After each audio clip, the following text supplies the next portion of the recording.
Okay? Tapos natin na program mo yung remote ni sir na bago. So ito yung kanina, yung spare key niya na hindi gumagana. So ngayon meron na siyang remote na program na natin. So check natin yung remote niya. Lock.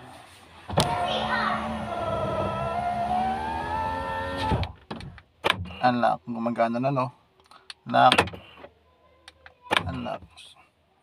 Turn on natin. Check natin yung start niya. Lagyan natin yung salamin. Check natin kung mag-start. Yun. Ayos. Nag-start. So, okay. So ito yung kanina kay sir. Yung nag-start yung bago. Off natin.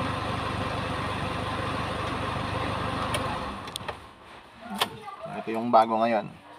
So ilalak lang natin to para tagal dyan. Okay, maraming salamat kung sino yung magpa-duplicate habang may kopya. Tawag na kayo sa 5S6 Locksmith o Cavity Locksmith Group.